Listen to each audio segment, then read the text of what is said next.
My Garden Acquaintance by James Russell Lowell. One of the most delightful books in my father's library was White's Natural History of Selborne. For me, it has rather gained in charm with years. I used to read it without knowing the secret of the pleasure I found in it, but as I grow older I begin to detect some of the simple expedients of this natural magic. Open the book where you will, it takes you out of doors. In our broiling July weather one can walk out with this genially garrulous fellow of Oriel and find refreshment instead of fatigue. You have no trouble in keeping abreast of him as he ambles along on his hobby horse, now pointing to a pretty view, now stopping to watch the motions of a bird or an insect, or to bag a specimen for the Honorable Daines Barrington or Mr. Pennant. In simplicity of taste and natural refinement, he reminds one of Walton, in tenderness toward what he would have called the brute creation of Cowper. I do not know whether his descriptions of scenery are good or not, but they have made me familiar with his neighborhood. Since I first read him, I have walked over some of his favorite haunts, but I still see them through his eyes rather than by any recollection of actual and personal vision. The book has also the delightfulness of absolute leisure. Mr. White seems never to have had any harder work to do than to study the habits of his feathered fellow townsfolk, or to watch the ripening of his peaches on the wall. His volumes are the journal of Adam in Paradise, annihilating all that's made to a green thought in a green shade. It is positive rest only to look into that garden of his. It is vastly better than to see great Diocletian walk in the Salonian garden's noble shade.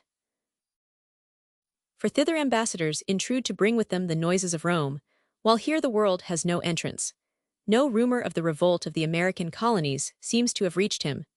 The natural term of an hog's life has more interest for him than that of an empire. Bergen may surrender and welcome. Of what consequence is that compared with the fact that we can explain the odd tumbling of rooks in the air by their turning over to scratch themselves with one claw? All the couriers in Europe spurring Rowell-deep make no stir in Mr. White's little chartreuse. 1. But the arrival of the house martin a day earlier or later than last year is a piece of news worth sending express to all his correspondents. 1. La Grande Chartreuse was the original Carthusian monastery in France, where the most austere privacy was maintained. Another secret charm of this book is its inadvertent humor, so much the more delicious because unsuspected by the author. How pleasant is his innocent vanity in adding to the list of the British, and still more of the Selbornian fauna. I believe he would gladly have consented to be eaten by a tiger or a crocodile, if by that means the occasional presence within the parish limits of either of these anthropophagous brutes could have been established. He brags of no fine society, but is plainly a little elated by having considerable acquaintance with a tame brown owl. Most of us have known our share of owls, but few can boast of intimacy with a feathered one. The great events of Mr. White's life, too, have that disproportionate importance which is always humorous. To think of his hands having actually been though worthy, as neither Willoughby's nor Ray's were, to hold a stilted plover, the Charadrius hymeniopus, with no back toe, and therefore liable in speculation to perpetual vacillations. I wonder, by the way, if metaphysicians have no hind toes. In 1770, he makes the acquaintance in Sussex of an old family tortoise, which had then been domesticated for 30 years. It is clear that he fell in love with it at first sight. We have no means of tracing the growth of his passion, but in 1780 we find him eloping with its object in a post-chaise. The rattle and hurry of the journey so perfectly roused it that, when I turned it out in a border, it walked twice down to the bottom of my garden. It reads like a court journal. Yesterday morning HRH, the Princess Alice took an airing of half an hour on the terrace of Windsor Castle. This tortoise might have been a member of the Royal Society if he could have condescended to so ignoble an ambition. It had but just been discovered that a surface inclined at a certain angle, with the plane of the horizon, took more of the sun's rays. The tortoise had always known this, though he unostentatiously made no parade of it, and used accordingly to tilt himself up against the garden wall in the autumn. He seems to have been more of a philosopher than even Mr. White himself, caring for nothing but to get under a cabbage leaf when it rained, or the sun was too hot, and to bury himself alive before frosty four-footed Diogenes, who carried his tub on his back. There are moods in which this kind of history, is infinitely refreshing. These creatures whom we affect to look down upon as the drudges of instinct are members of a commonwealth whose constitution rests on immovable bases, never any need of reconstruction there. They never dream of settling it by vote that 8 hours are equal to 10, or that one creature is as clever as another and no more. They do not use their poor wits in regulating God's clocks, nor think they cannot go astray so long as they carry their guideboard about with them. A delusion we often practice upon ourselves with our high and mighty reason, that admirable fingerpost which points every way and always right. It is good for us now and then to converse with a world like Mr. White's, where man is the least important of animals. But one who, like me, has always lived in the country and always on the same spot, is drawn to his book by other occult sympathies. Do we not share his indignation at that stupid Martin who had graduated his thermometer no lower than 40 above 0 of Fahrenheit, so that in the coldest weather ever known the mercury basely absconded into the bulb, and left us to see the victory slip through our fingers, just as they were closing upon it? No man, I suspect, ever lived long in the country without being bitten by these meteorological ambitions. He likes to be hotter and colder, to have been more deeply snowed up, to have more trees and larger blow down than his neighbors. With us descendants of the Puritans especially, these weather competitions supply the abnegated excitement of the race course.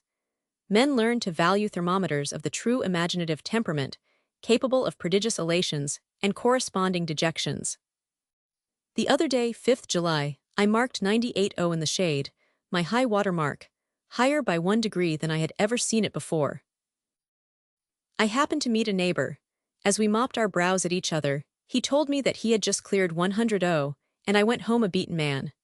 I had not felt the heat before, save as a beautiful exaggeration of sunshine, but now it oppressed me with the prosaic vulgarity of an oven. What had been poetic intensity became all at once rhetorical hyperbole. I might suspect his thermometer, as indeed I did, for we Harvard men are apt to think ill of any graduation but our own, but it was a poor consolation. The fact remained that his herald Mercury, standing a tiptoe, could look down on mine. I seem to glimpse something of this familiar weakness in Mr. White. He, too, has shared in these mercurial triumphs and defeats, nor do I doubt that he had a true country gentleman's interest in the weathercock, that his first question on coming down of a morning was like Barabbas's. Into what quarter peers my halcyon's bill? It is an innocent and healthful employment of the mind, distracting one from too continual study of himself, and leading him to dwell rather upon the indigestions of the elements than his own. Did the wind back round, or go about with the sun? Is a rational question that bears not remotely on the making of hay and the prosperity of crops. I have little doubt that the regulated observation of the vane in many different places, and the interchange of results by telegraph, would put the weather, as it were, in our power, by betraying its ambushes before it is ready to give the assault. At first sight, nothing seems more drolly trivial than the lives of those whose single achievement is to record the wind and the temperature 3 times a day. Yet such men are doubtless sent into the world for this special end, and perhaps there is no kind of accurate observation, whatever its object, that has not its final use and value for some one or other. It is even to be hoped that the speculations of our newspaper editors and their myriad correspondents upon the signs of the political atmosphere may also fill their appointed place in a well-regulated universe, if it be only that of supplying so many more jack-o'-lanterns to the future historian. Nay, the observations on finance of an MC whose sole knowledge of the subject has been derived from a lifelong success in getting a living out of the public without paying any equivalent therefor, will perhaps be of interest hereafter to some explorer of our Cloaca Maxima, whenever it is cleansed. For many years, I have been in the habit of noting down some of the leading events of my embowered solitude, such as the coming of certain birds, and the like a kind of memoirs pour servir, after the fashion of White, rather than properly digested natural history. I thought it not impossible that a few simple stories of my winged acquaintances might be found entertaining by persons of kindred taste. There is a common notion that animals are better meteorologists than men, and I have little doubt that in immediate weather wisdom they have the advantage of our sophisticated senses, though I suspect a sailor or shepherd would be their match. But I have seen nothing that leads me to believe their minds capable of erecting the horoscope of a whole season, and letting us know beforehand whether the winter will be severe or the summer rainless. I more than suspect that the clerk of the weather himself does not always know very long in advance whether he is to draw an order for hot or cold, dry or moist, and the musquash is scarce likely to be wiser. I have noted but 2 days' difference in the coming of the song sparrow, between a very early and a very backward spring. This very year I saw the linnets at work thatching, just before a snowstorm which covered the ground several inches deep for a number of days. They struck work and left us for a while, no doubt in search of food. Birds frequently perish from sudden changes in our whimsical spring weather of which they had no foreboding. More than 30 years ago, a cherry tree, then in full bloom, near my window, was covered with hummingbirds benumbed by a fall of mingled rain and snow, which probably killed many of them. It should seem that their coming was dated by the height of the sun, which betrays them into unthrifty matrimony. So priketh hem nature in here courages. 1. But their going is another matter. The chimney swallows leave us early, for example, apparently so soon as their latest fledglings are firm enough of wing to attempt the long rowing match that is before them. On the other hand, the wild geese probably do not leave the north till they are frozen out, for I have heard their bugles sounding southward so late as the middle of December.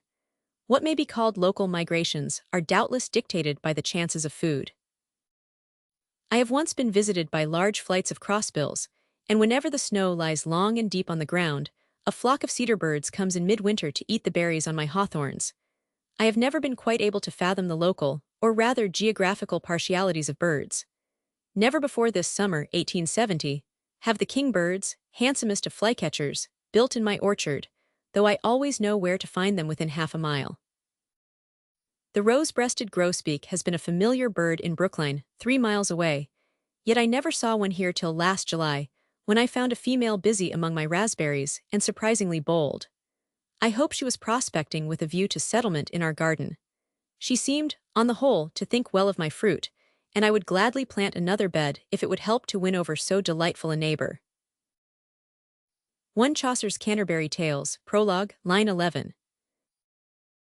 The return of the robin is commonly announced by the newspapers, like that of eminent or notorious people to a watering place, as the first authentic notification of spring. And such his appearance in the orchard and garden undoubtedly is. But in spite of his name of migratory thrush, he stays with us all winter, and I have seen him when the thermometer marked 15 degrees below zero of Fahrenheit, armed impregnably within, one like Emerson's titmouse, and as cheerful as he. The robin has a bad reputation among people who do not value themselves less for being fond of cherries. There is, I admit, a spice of vulgarity in him, and his song is rather of the Bloomfield sort, too largely ballasted with prose. His ethics are of the Poor Richard school, and the main chance which calls forth all his energy is altogether of the belly. He never has these fine intervals of lunacy into which his cousins, the catbird and the mavis, are apt to fall. But for a that and twice as muckle so that, I would not exchange him for all the cherries that ever came out of Asia Minor. With whatever faults, he has not wholly forfeited that superiority which belongs to the children of nature. He has a finer taste in fruit than could be distilled from many successive committees of the Horticultural Society, and he eats with a relishing gulp not inferior to Dr. Johnson's. He feels and freely exercises his right of eminent domain. His is the earliest mess of green peas, his all the mulberries I had fancied mine. But if he get also the lion's share of the raspberries, he is a great planter, and sows those wild ones in the woods that solace the pedestrian, and give a momentary calm even to the jaded victims of the White Hills. He keeps a strict eye over one's fruit, and knows to a shade of purple when your grapes have cooked long enough in the sun. During the severe drought a few years ago the robins wholly vanished from my garden. I neither saw nor heard one for 3 weeks. Meanwhile a small foreign grapevine, rather shy of bearing, seemed to find the dusty air congenial, and dreaming, perhaps of its sweet Argus across the sea, decked itself with a score or so of fair bunches. I watched them from day to day till they should have secreted sugar enough from the sunbeams, and at last made up my mind that I would celebrate my vintage the next morning. But the robins, too, had somehow kept note of them. They must have sent out spies, as did the Jews into the promised land, before I was stirring. When I went with my basket, at least a dozen of these winged vintagers bustled out from among the leaves, and alighting on the nearest trees, interchanged some shrill remarks about me of a derogatory nature. They had fairly sacked the vine.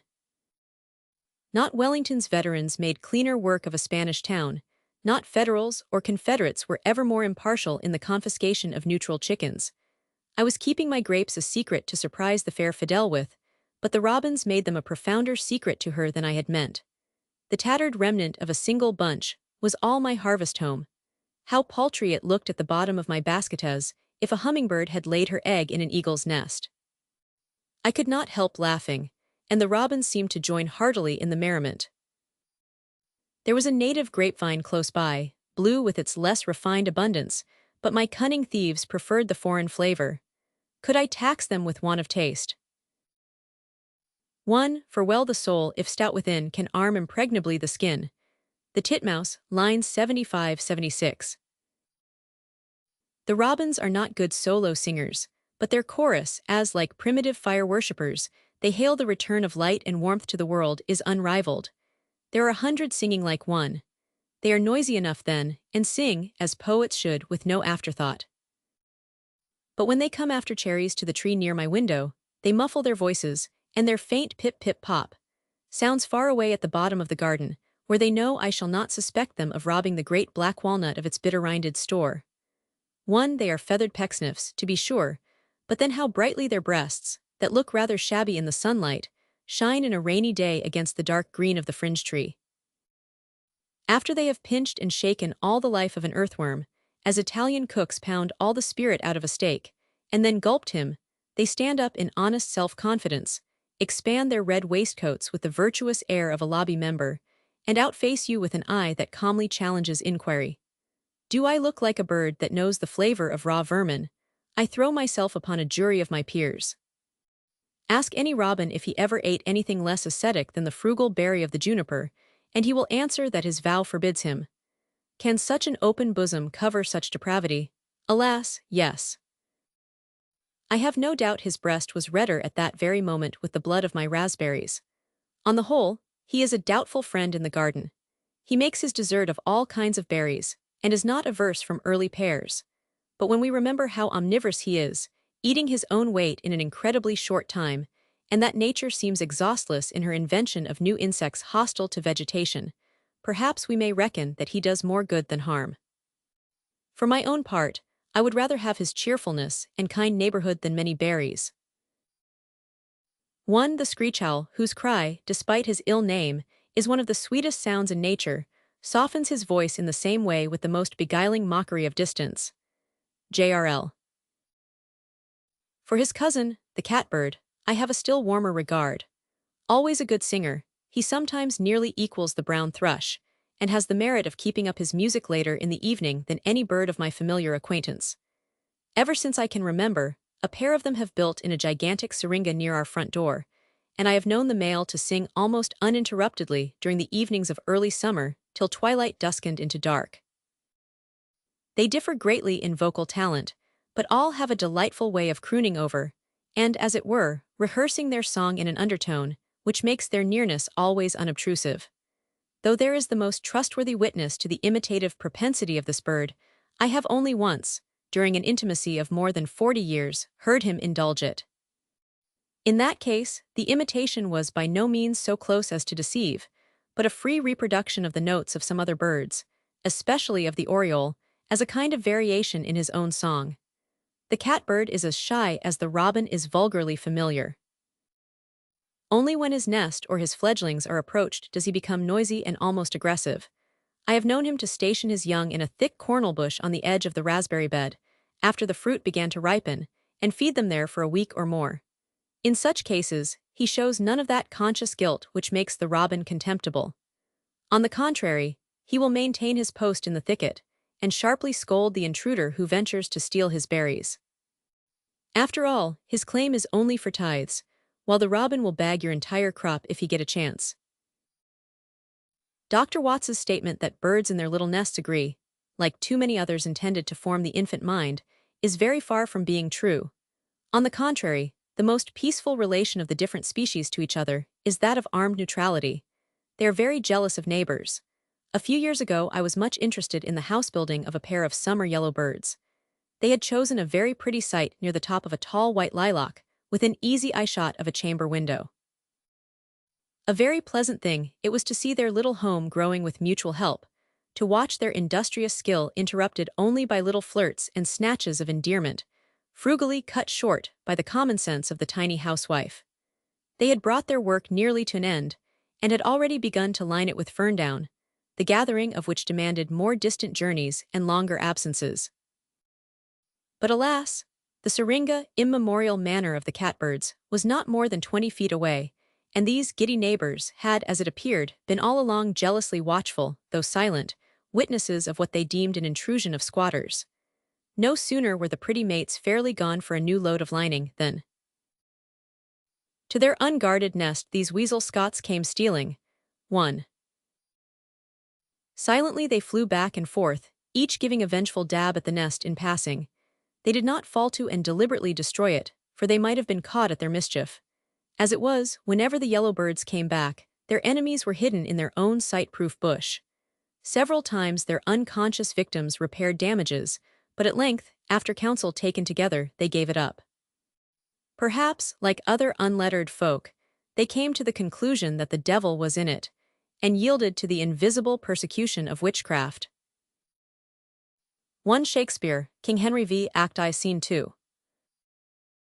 The robins, by constant attacks and annoyances, have succeeded in driving off the blue jays who used to build in our pines, their gay colors and quaint, noisy ways making them welcome and amusing neighbors. I once had the chance of doing a kindness to a household of them, which they received with very friendly condescension. I had had my eye for some time upon a nest, and was puzzled by a constant fluttering of what seemed full-grown wings in it whenever I drew nigh. At last I climbed the tree, in spite of angry protests from the old birds against my intrusion. The mystery had a very simple solution. In building the nest, a long piece of packthread had been somewhat loosely woven in. 3 of the young had contrived to entangle themselves in it, and had become full-grown without being able to launch themselves upon the air. 1 was unharmed. Another had so tightly twisted the cord about its shank that 1 foot was curled up and seemed paralyzed. The 3rd, in its struggles to escape, had sawn through the flesh of the thigh, and so much harmed itself that I thought it humane to put an end to its misery. When I took out my knife to cut their hempen bonds, the heads of the family seemed to divine my friendly intent. Suddenly ceasing their cries and threats, they perched quietly within reach of my hand and watched me in my work of manumission. This, owing to the fluttering terror of the prisoners, was an affair of some delicacy. But ere long I was rewarded by seeing 1 of them fly away to a neighboring tree, while the cripple, making a parachute of his wings, came lightly to the ground, and hopped off as well as he could with 1 leg, obsequiously waited on by his elders. A week later I had the satisfaction of meeting him in the pine walk, in good spirits, and already so far recovered as to be able to balance himself with the lame foot. I have no doubt that in his old age he accounted for his lameness by some handsome story of a wound, received at the famous Battle of the Pines, when our tribe, overcome by numbers, was driven from its ancient camping ground. Of late years the jays have visited us only at intervals, and in winter their bright plumage, set off by the snow, and their cheerful cry are especially welcome. They would have furnished Aesop with a fable, for the feathered crest in which they seem to take so much satisfaction is often their fatal snare. Country boys make a hole with their finger in the snow crust just large enough to admit the jay's head, and hollowing it out somewhat beneath, bait it with a few kernels of corn. The crest slips easily into the trap, but refuses to be pulled out again, and he who came to feast remains a prey. Twice have the crow blackbirds attempted a settlement in my pines, and twice have the robins, who claim a right of preemption, so successfully played the part of border ruffians as to drive them away to my great regret, for they are the best substitute we have for rooks. At Shady Hill, 1, now, alas, empty of its so long-loved household, they build by hundreds, and nothing can be more cheery than their creaking clatter, like a convention of old-fashioned tavern signs, as they gather at evening to debate in mass meeting their windy politics, or to gossip at their tent doors over the events of the day. Their port is grave, and their stalk across the turf as martial as that of a second-rate ghost in Hamlet. They never meddled with my corn, so far as I could discover. 1. The home of the Nortons, in Cambridge, who were at the time of this paper in Europe. For a few years I had crows, but their nests are an irresistible bait for boys, and their settlement was broken up. They grew so wanted as to throw off a great part of their shyness, and to tolerate my near approach.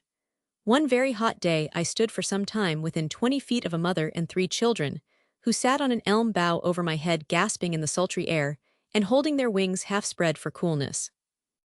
All birds during the pairing season become more or less sentimental, and murmur soft nothings in a tone very unlike the grinding organ repetition and loudness of their habitual song. The crow is very comical as a lover, and to hear him trying to soften his croak to the proper Saint Priya, one standard, has something the effect of a Mississippi boatman quoting Tennyson.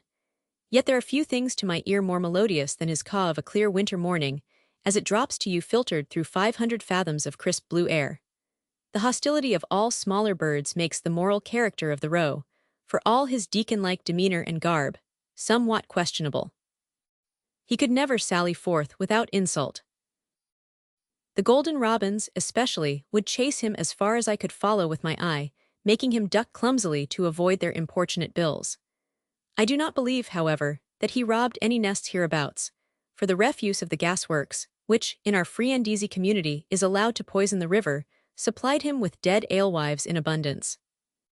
I used to watch him making his periodical visits to the salt marshes, and coming back with a fish in his beak to his young savages, who, no doubt, like it in that condition, which makes it savory to the Kanakas and other corvine races of men. 1. C. Rousseau's La Nouvelle Hélice. Orioles are in great plenty with me. I have seen 7 males flashing about the garden at once. A merry crew of them swing their hammocks from the pendulous boughs. During one of these later years, when the cankerworm stripped our elms as bare as winter, these birds went to the trouble of rebuilding their unroofed nests, and chose for the purpose trees which are safe from those swarming vandals, such as the ash and the buttonwood. One year a pair, disturbed, I suppose, elsewhere, built a second nest in an elm within a few yards of the house. My friend, Edward E. Hale, told me once that the oriole rejected from his web all strands of brilliant color, and I thought it a striking example of that instinct of concealment noticeable in many birds, though it should seem in this instance that the nest was amply protected by its position from all marauders but owls and squirrels. Last year, however, I had the fullest proof that Mr. Hale was mistaken. A pair of orioles built on the lowest trailer of a weeping elm, which hung within 10 feet of our drawing-room window, and so low that I could reach it from the ground. The nest was wholly woven and felted with ravelings of woolen carpet in which scarlet predominated. Would the same thing have happened in the woods? Or did the nearness of a human dwelling perhaps give the birds a greater feeling of security? They are very bold, by the way, in quest of cordage, and I have often watched them stripping the fibrous bark from a honeysuckle growing over the very door. But indeed, all my birds look upon me as if I were a mere tenant at will, and they were landlords. With shame I confess it, I have been bullied even by a hummingbird. This spring, as I was cleansing a pear tree of its lichens, one of these little zigzagging blurs came purring toward me, couching his long bill like a lance, his throat sparkling with angry fire, to warn me off from a Missouri currant whose honey he was sipping. And many a time he has driven me out of a flower bed. This summer, by the way, a pair of these winged emeralds fastened their mossy acorn cup upon a bough of the same elm which the orioles had enlivened the year before. We watched all their proceedings from the window through an opera glass, and saw their 2 nestlings grow from black needles with a tuft of down at the lower end, till they whirled away on their first short experimental flights. They became strong of wing in a surprisingly short time, and I never saw them, or the male bird after, though the female was regular as usual in her visits to our petunias and verbenas. I do not think it ground enough for a generalization, but in the many times when I watched the old birds feeding their young, the mother always alighted, while the father as uniformly remained upon the wing. The bobolinks are generally chance visitors, tinkling through the garden in blossoming time, but this year, owing to the long rains early in the season, their favorite meadows were flooded, and they were driven to the upland. So I had a pair of them domiciled in my grass field. The male used to perch in an apple tree, then in full bloom, and while I stood perfectly still close by, he would circle away, quivering round the entire field of 5 acres, with no break in his song, and settle down again among the blooms, to be hurried away almost immediately by a new rapture of music. He had the volubility of an Italian charlatan at a fair, and like him, appeared to be proclaiming the merits of some quack remedy. Opodeldoc, try Dr. Lincoln's Opodeldoc. He seemed to repeat over and over again, with a rapidity that would have distanced the deftest-tongued Figaro that ever rattled. I remember Count Gurowski saying once, with that easy superiority of knowledge about this country which is the monopoly of foreigners, that we had no singing birds. Well, Mr. Hepworth Dixon, one, has found the typical America in Oneida and Salt Lake City. Of course, an intelligent European is the best judge of these matters. The truth is there are more singing birds in Europe because there are fewer forests. These songsters love the neighborhood of man because hawks and owls are rarer, while their own food is more abundant. Most people seem to think, the more trees, the more birds. Even Chateaubriand, who first tried the primitive forest cure, and whose description of the wilderness in its imaginative effects is unmatched, fancies the people of the air singing their hymns to him. So far as my own observation goes, the farther one penetrates the somber solitudes of the woods, the more seldom does he hear the voice of any singing bird. In spite of Chateaubriand's minuteness of detail, in spite of that marvelous reverberation of the decrepit tree falling of its own weight, which he was the first to notice, I cannot help doubting whether he made his way very deep into the wilderness. At any rate, in a letter to Fontaine's, written in 1804, he speaks of Mischevoc's pacent a quelques distance. To be sure, Chateaubriand was apt to mount the high horse, and this may have been but an afterthought of the grand seigneur, but certainly one would not make much headway on horseback toward the druid fastnesses of the primeval pine. 1. In his book of travels, New America. The bobolinks build in considerable numbers in a meadow within a quarter of a mile of us. A houseless land passes through the midst of their camp, and in clear westerly weather, at the right season, one may hear a score of them singing at once. When they are breeding, if I chance to pass, one of the male birds always accompanies me like a constable, flitting from post to post of the rail fence, with a short note of reproof continually repeated, till I am fairly out of the neighborhood. Then he will swing away into the air, and run down the wind, gurgling music, without stint over the unheeding tussocks of meadow grass and dark clumps of bulrushes that mark his domain. We have no bird whose song will match the nightingale's in compass, none whose note is so rich as that of the European blackbird, but for mere rapture I have never heard the bobolink's rival. But his opera season is a short one. The ground and tree sparrows are our most constant performers. It is now late in August, and one of the latter sings every day and all day long in the garden.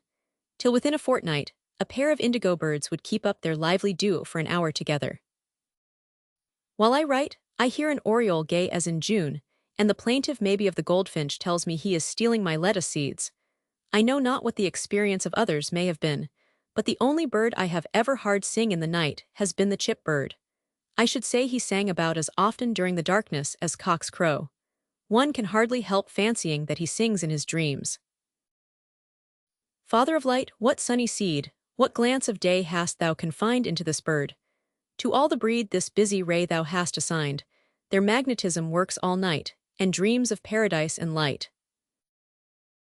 On second thought, I remember to have heard the cuckoo strike the hours nearly all night with the regularity of a Swiss clock. The dead limbs of our elms, which I spare to that end, bring us the flicker every summer, and almost daily I hear his wild scream and laugh close at hand, himself invisible. He is a shy bird, but a few days ago I had the satisfaction of studying him through the blinds as he sat on a tree within a few feet of me. Seen so near and at rest, he makes good his claim to the title of pigeon woodpecker. Lumberers have a notion that he is harmful to timber, digging little holes through the bark to encourage the settlement of insects. The regular rings of such perforations, which one may see in almost any apple orchard, seem to give some probability to this theory. Almost every season a solitary quail visits us, and, unseen among the currant bushes, calls Bob White, as if he were playing at hide-and-seek with that imaginary being. A rarer visitant is the turtle dove, whose pleasant coo, Something like the muffled crow of a cock from a coop covered with snow, I have sometimes heard, and whom I once had the good luck to see close by me in the mulberry tree. The wild pigeon, once numerous, I have not seen for many years. One of savage birds, a hen hawk now and then quarters himself upon us for a few days, sitting sluggish in a tree after a surfeit of poultry. One of them once offered me a near shot from my study window one drizzly day for several hours. But it was Sunday, and I gave him the benefit of its gracious truce of God. They made their appearance again this summer, 1870, J.R.L. Certain birds have disappeared from our neighborhood within my memory. I remember when the whippoorwill could be heard in sweet Auburn. The nighthawk, once common, is now rare. The brown thrush has moved farther up country. For years I have not seen or heard any of the larger owls, whose hooting was once of my boyish terrors. The cliff swallow, strange emigrant, that eastward takes his way, has come and gone again in my time. The bank swallows, well-nigh innumerable during my boyhood, no longer frequent the crumbly cliff of the gravel pit by the river. The barn swallows, which once swarmed in our barn, flashing through the dusty sunstreak of the mow, have been gone these many years. My father would lead me out to see them gather on the roof, and take counsel before their yearly migration, as Mr. White used to see them at Selborne. Eheu fugaces.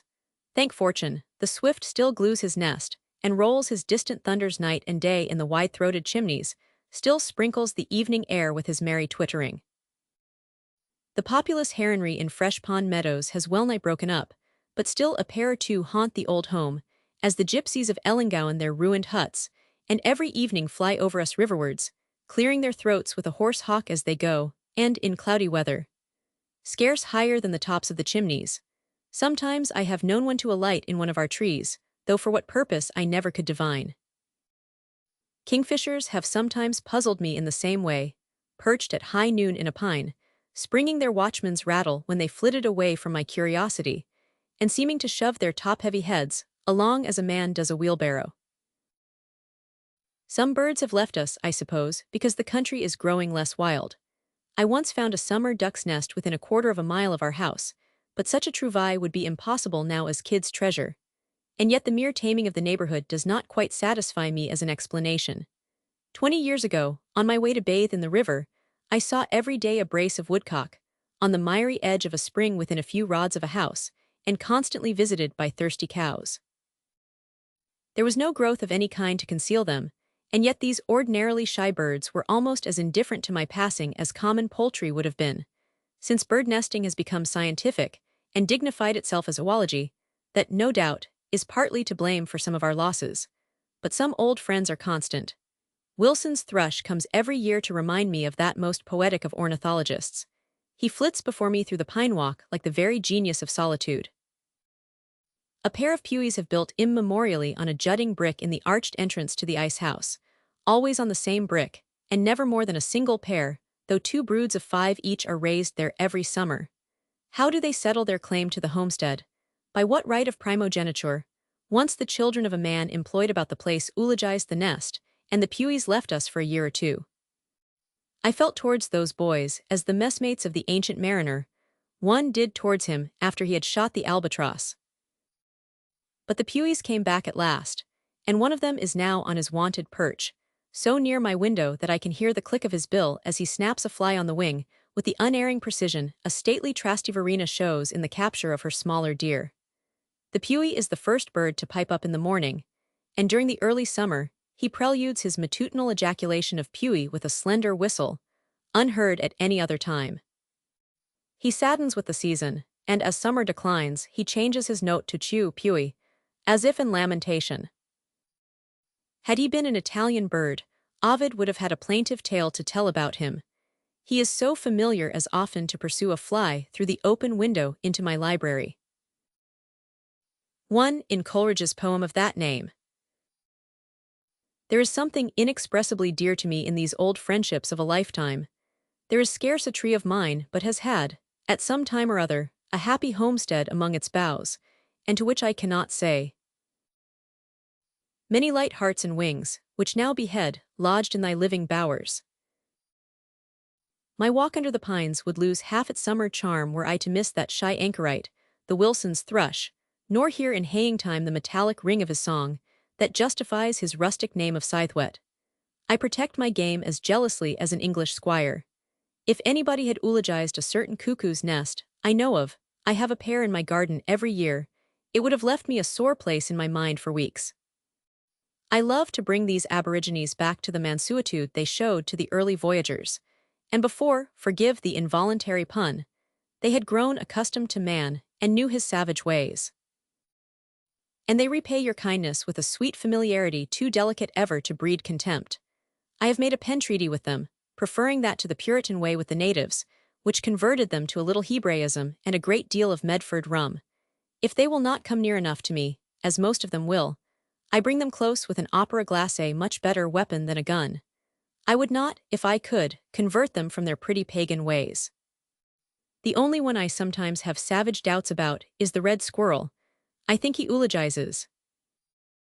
I know he eats cherries. We counted 5 of them at one time in a single tree, the stones pattering down like the sparse hail that preludes a storm, and that he gnaws off the small end of pears to get at the seeds. He steals the corn from under the noses of my poultry. But what would you have? He will come down upon the limb of the tree I am lying under till he is within a yard of me. He and his mate will scurry up and down the great black walnut for my diversion, chattering like monkeys. Can I sign his death warrant who has tolerated me about his ground so long? Not I let them steal, and welcome. I am sure I should, had I had the same bringing up and the same temptation. As for the birds, I do not believe there is one of them but does more good than harm, and of how many featherless bipeds can this be said?